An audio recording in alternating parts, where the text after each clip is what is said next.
Oke, teman-teman. Siang ini kita lagi ada di Museum Monpera ya, teman-teman. Monpera ini adalah monumen perjuangan rakyat khususnya untuk pejuang-pejuang Kota Palembang. Jadi apa aja nanti yang ada di dalam Monpera itu? Ayo teman-teman, kita masuk ke dalam.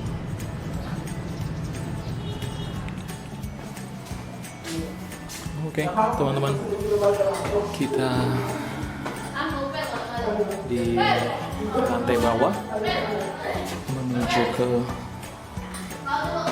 lantai berapa ini? Lantai 2 kayaknya. Oh iya. Iya, di lantai 2. Di lantai 2 ini ada lukisan Dr. Adnan Kapaugani. Di sini ada lukisan dari Dr. Adnan Kapaugani ya teman-teman.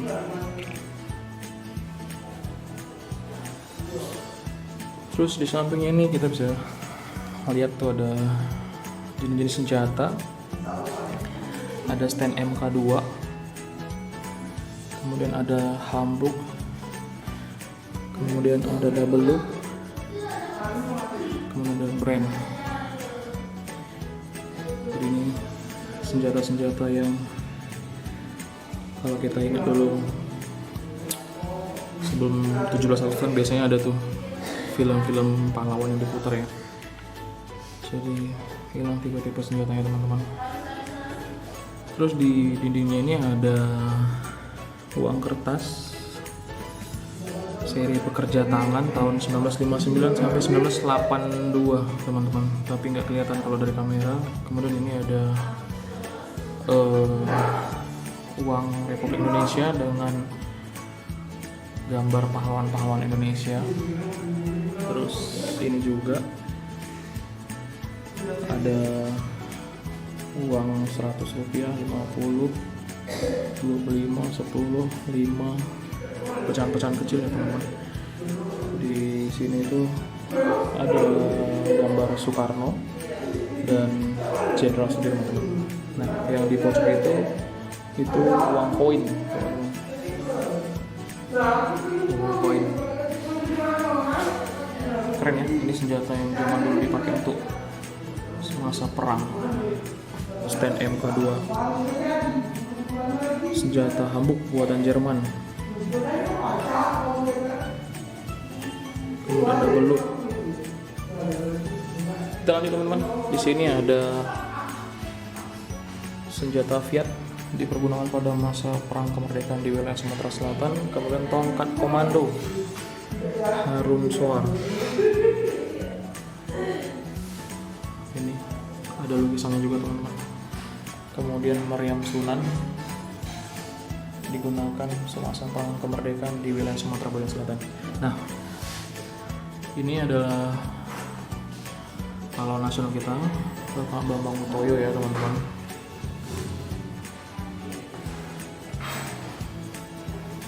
Jadi ini kondisi di lantai 2 monumen perjuangan rakyat atau Monpera.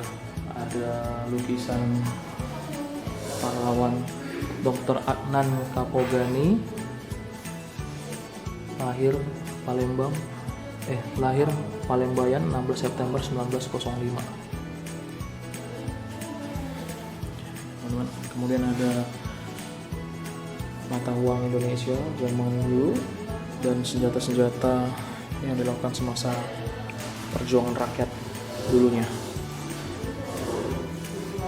Ini lantai 2 ya teman-teman. Kita coba naik ke lantai 3.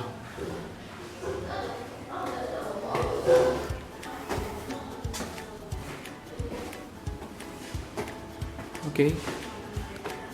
Ini lantai 3 dan di sini ada pesan-pesan pahlawan kemerdekaan. Jadi di sini ada Pangeran Sambernyau,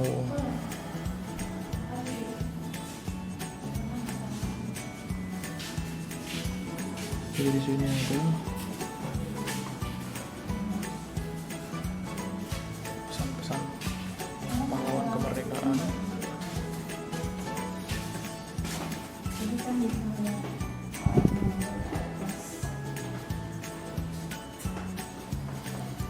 Di sini ada kayak Pangeran Sambernyawa, KGPAA. Aku nggak tahu ya teman-teman kepanjangan apa, cuman KGPAA Mangkunegoro pertama tahun 1727 sampai 1852. Kemudian di sini ada Nyi Ageng Serang,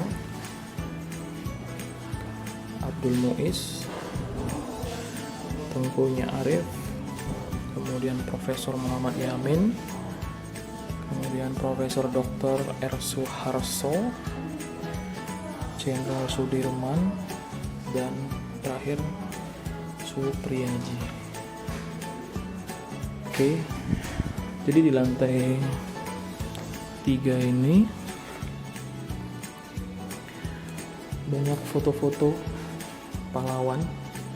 Ini rapat umum di halaman kediaman Wali Negara Abdul Malik, Jalan Talsik Semut, Palembang. Ini suku anak dalam kubu, daerah Jambi. Dan ini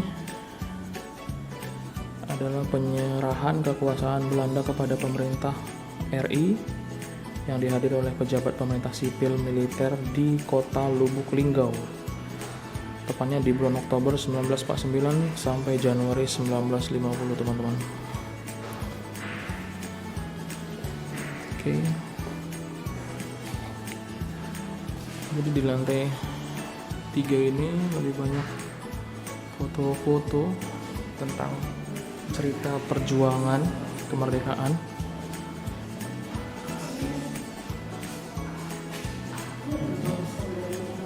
Pesan dan pendapat dari Dr.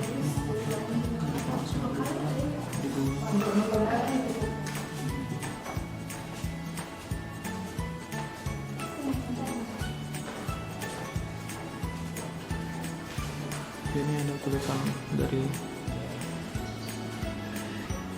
Muhammad Hatta langsung, teman-teman, terkait pesan dan pendapat dari beliau.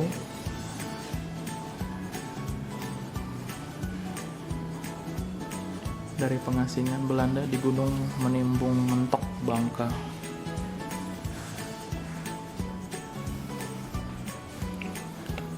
Kita coba lagi. Jadi, nah, sini banyak foto-foto tentang perjuangan pahlawan nasional.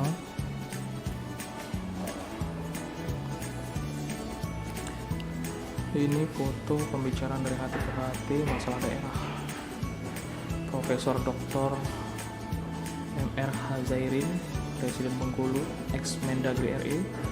Kemudian Abdul Rojak, Residen Palembang. Kemudian Insinyur Indra Cahya, Residen Bengkulu, teman-teman. Dan ini tumbuhnya golongan terpelajar membangkitkan kesadaran nasional. Cita-cita dari Dr. Wahidin dilaksanakan oleh Dr. Sutomo dan kawan-kawan, dan dengan mendirikan Budi Utomo 20 Mei 1908. Oke, teman-teman, ini adalah patung dari pahlawan nasional kita, Haji Abdul Rojak. Jadi menjadi nama salah satu jalan di kota Palembang, teman-teman.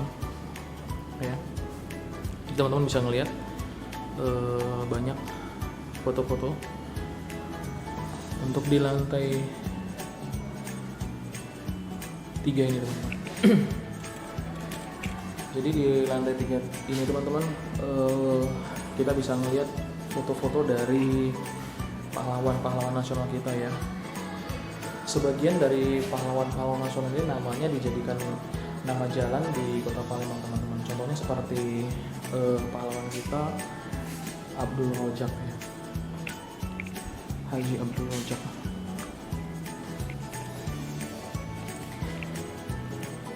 Ini pakaian tentara hitam, tapi duplikatnya ya, teman-teman, bukan yang aslinya.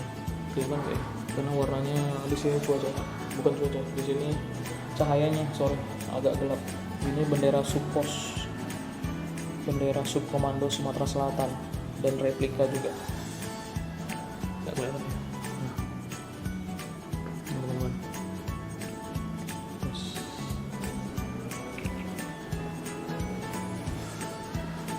Nah, di sini banyak foto-foto dari pejuang-pejuang pahlawan kita. Nah, hampir aja teman-teman senjatanya nggak meletus, bisa kena aku.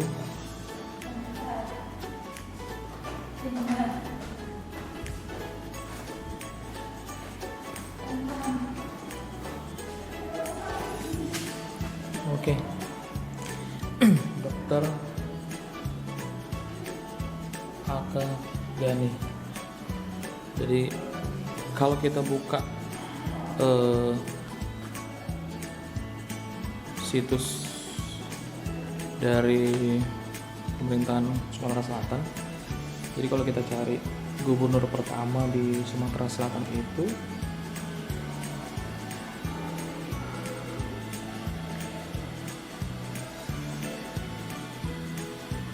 teman-teman, itu adalah Dr. Adnan Kapau Gani. Beliau lahir di Palembang, Agam, Sumatera Barat 16 September 1905 teman-teman. Nah, ada satu yang unik teman-teman, bukan unik sih, mungkin jadi sebatas nilai tambah juga buat kita yang tambah pengetahuan lah. Jadi ini kan Dokter Gigi Muhammad Isa, M. Isa. Kalau kita lihat dari kalau kita searching Dokter Muhammad Isa ini, M. Isa ini adalah gubernur kedua Sumatera Selatan. Ternyata beliau lahirnya di Binjai, di kota Binjai, Sumatera Utara, tanggal 4 Juni 1909.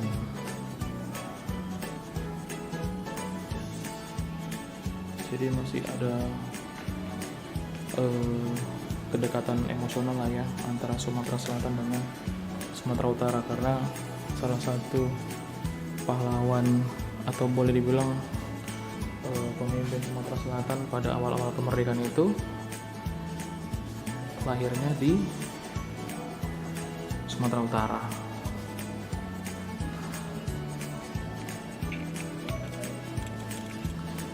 Oke teman-teman, ini di lantai 3. Kita coba naik ke lantai 4. Aku nggak tahu ini sampai lantai berapa, tapi kita coba puterin dulu ya.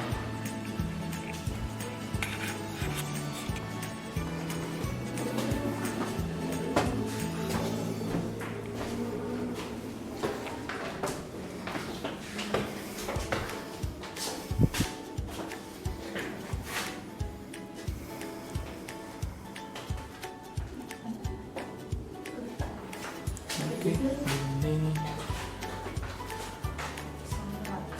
historical dari perang 5 hari 5 malam di Palembang. Oke,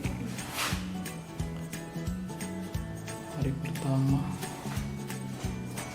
bersama dengan penduduk tentara Republik Indonesia melawan pasukan Belanda di daerah Pasar 16 Ilir, sekitar Masjid Agung Palembang, Masjid Suro, dan Seberang Ulu Palembang.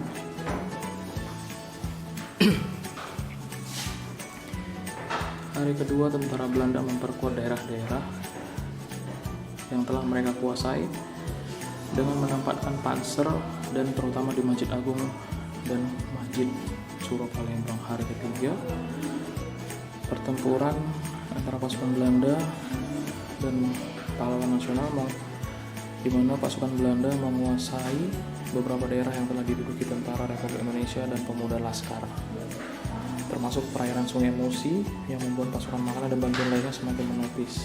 Hari keempat, minimnya alat komunikasi di pasukan tentara Republik Indonesia menimbulkan kesulitan dan menjadikan kedudukan tentara Republik Indonesia tidak seimbang. Hari kelima, 5 Januari 1947. Keadaan pasukan tentara Polonia sudah sangat kritis akibat kurang tidur dan pengirim makanan dari dapur umum yang tidak teratur. Kesempatan akhirnya dengan pemerintah Belanda di Palembang adalah menghentikan kontak senjata.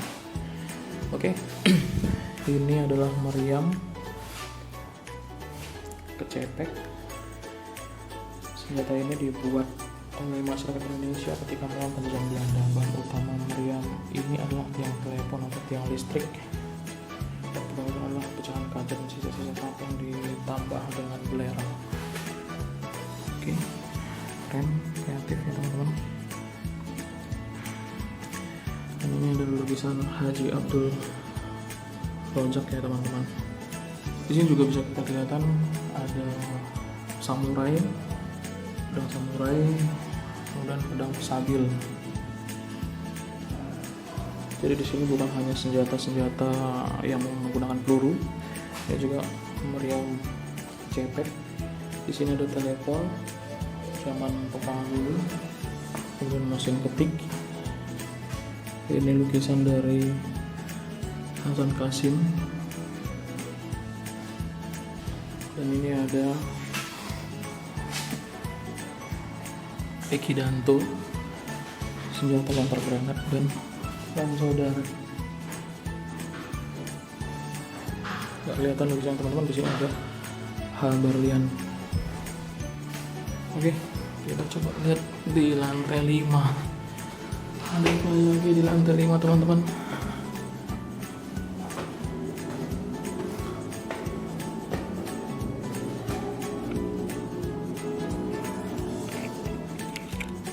Oke teman-teman, ini di lantai 5 ya teman-teman. Di sini kita langsung bisa melihat patung dari Majen Purnawirawan Haji Bambang Utoyo. Ya kelihatan jelas ya teman-teman, karena di sini kurang sedikit cahaya. Kemudian ini Brigadir Jenderal Purnawirawan Hasan Qasim. Di sini ada lukisan Harun Sohar dan senjata LEMK3.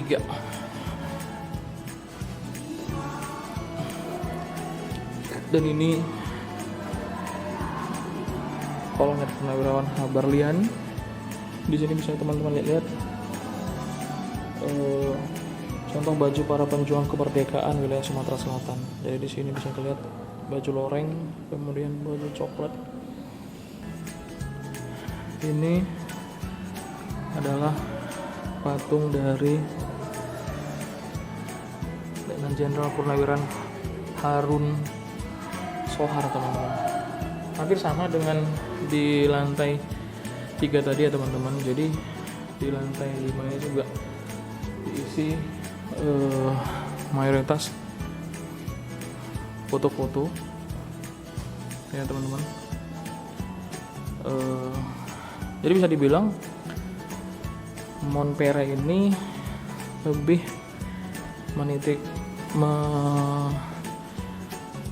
menyuguhkan tentang bukti-bukti sejarah dari foto yang dipampang di sini teman-teman terkait perjuangan para pahlawan kita, khususnya untuk yang di Sumatera Selatan teman-teman. Oke, jauh daripada mencari kedudukan untuk selama-lamanya, kewajiban pemimpin dalam demokrasi ialah mendidik dan mencarikan penggantinya sendiri. Hanya dengan begini terjamin kelanjutan organisasi. Dr. Muhammad Hatta. Cakep teman-teman. Oke teman-teman, kayaknya masih sampai di lantai 5 ini aja. Ya, kayaknya masih sampai di lantai 5 ini aja teman-teman, karena tadi aku lihat kalau ke lantai 6 kayaknya masih belum ada. Coba kita lihat ya. Lantai 6 masih kosong teman-teman, ya kan? Jadi belum ada. Jadi mungkin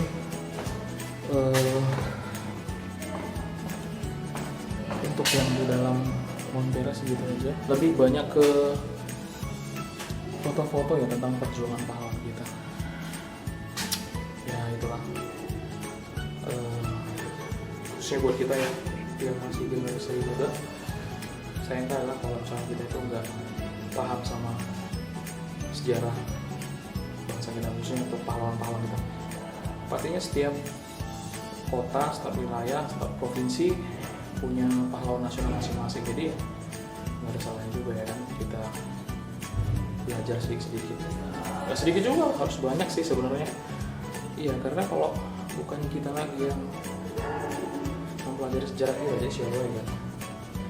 Oke teman-teman, kita lanjut lagi video ini ya. Oke teman-teman, terima kasih udah ikutin video aku kali ini. Jadi seperti biasanya teman-teman, mohon supportnya untuk channel YouTube aku supaya bisa berbagi tentang informasi-informasi walaupun cuma sedikit ya teman-teman, tapi itu dengan support dari teman-teman udah nambah semangat lah ya. Jadi dari Tugu Monpera, terima kasih udah ngikutin. Sekali lagi jangan lupa supportnya, like dan subscribe channel kita. Semoga bisa semakin banyak lagi informasi yang bisa dibagi. Terima kasih teman-teman, sampai ketemu lagi.